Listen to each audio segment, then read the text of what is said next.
Thank you, Professor, for agreeing to our request and addressing us. I don't think I should stand between you and the audience, which is so keen to hear you. So the floor is yours. Thank you very much, Dr. Bakshi, and thank you all for being here this afternoon. It's really quite flattering to know that so many of you are either reading the book or are being arm twisted to read the book. We've heard all too often in recent times that India is not doing too well because we are a democratic country. And had we not been democratic, had we been free to wield the stick, then we'd have progressed much more. Now, this is the if question which you can never answer. The reason why I don't want to give into it is that whatever we today prize as our cultural and civilizational heritage, and we prize it to a great degree of pride and attachment, all of those things are actually gifts of democracy. Anybody who tells you democracy is easy to practice is a liar. Democracy is the most difficult institution in the world, which is why democracy requires constant surveillance, supervision, and self-criticism. And whenever democracy has not done these things, believe me, democracy has suffered. And we don't only have good stories and positive stories from Europe, we also have terrible, heinous stories from Europe. We talk about the three pillars of democracy: liberty, equality, and fraternity. But fraternity is the hardest of them all. So fraternity, as you can see, is not something that happens easily, nor will it grow easily, nor will it live easily without us being constantly aware that this is a very, very delicate plant. This is something we have to protect. Look, over the last 130 or 40 years, what democracy has given us, has any other political arrangement even come close to it? No. Nowhere close to it. And yet, every now and again, we take pot shots at democracy. We chuck stones at it. We say it's not good enough, it doesn't blow back my hair, it doesn't excite me at all. And I think that's being very unfair. Of course, we keep chasing our tails and we keep making the same mistakes again and again. One of the mistakes we make is to believe that the elite, so to say, don't count. Now, when democracy was first inaugurated into our lives and into our history, nobody even gave it a thought that those who don't have property above a certain amount would ever be given the right to vote. No property, no vote. That was it. Who contested it?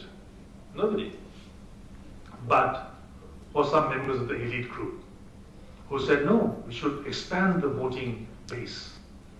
When child labor was abolished, do you think it was the laboring class that said we should abolish child labor? Not at all. In Britain, for example, the working class said, I worked as a child. Me son is no Prince of Wales.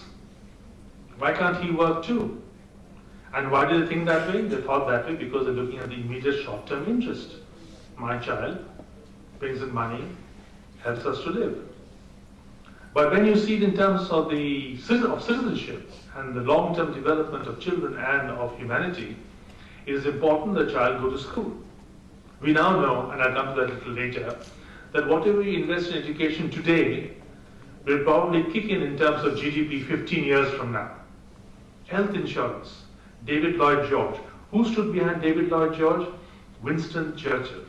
You can't think of a more elite person in every dimension than Winston Churchill. He thought very poorly of India, very poorly of Gandhi, very poorly of all this subaltern business, but he knew that insurance for workers is very important. And that was the first movement towards what is today called the National Health Service Act. A good Democrat does what he or she thinks is right and lets the people judge him after every 5 years in elections. Any Democrat who says, I'm listening to the people, is a liar. You have to do what you think is right and then let people judge you. And sometimes people may throw you out, like they threw out Robert Peel. But you take it on the chin. I said, true. Bad luck. I'll come again. So not every time you come out smelling like roses. Very often, you'll have mud in your face. What do you take it? 77% of all health expense in our country is out of pocket, which is probably the highest in the world, or not exactly. It is after war-ravaged Iraq and probably after Pakistan. But should we always take heart from the fact that we are better than Pakistan? Is that the best we can do? There's hardly competition. But there you are. So many of us take great pride, say, but Pakistan is worse. Now I want you to consider this fact, that 77% of all health expenditures are out of our pockets. The government spends less than 1% of its GDP on health. Less than 1% of GDP on health. 73% of all visits to health specialists is to a private health practitioner. 39 million people go into poverty every year because of health reasons.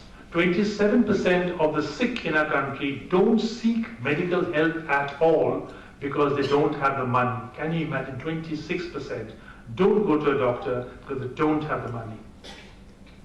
You can't be proud of this system. You can't talk about medical tourism and wash away this fact. And this can be corrected if you think that this has to be done. And who will do it? It will be the citizen elite, nobody else. It will not be your sectional elite, it will not be your medical elite, it will not be your industrial elite, academic elite, banking elite. There are people of calling who will say, we got to do this. They've got to put it in the agenda to make it a political point. Today it is not. Today everybody says, where is the money? That's the last question that should be asked. And I can tell you why, because I have historical references behind me. IT sector in India puts in only 3% of its turnover on R&D, whereas in middle income countries, not rich countries, middle income countries, the Planning Commission report says they put in 17 to 18% of their turnover in R&D. We are way, way back. We spend 1/60th of Korea, 1/250th, can you imagine, of USA, 1/360th of Japan in R&D. So all that grey matter we have, all the brain power we have is not being put to use. Why? Because we think we can make money. There's so much cheap labor, informal labor. I'd be a fool to talk in terms of formal labor. I'd be a fool to look at industries which actually upgrade production techniques. Why should I do it? There's money to be had right there. But that is how the elite think. But that, I submit, is not how the citizen elite think. And that is my story. Thank you.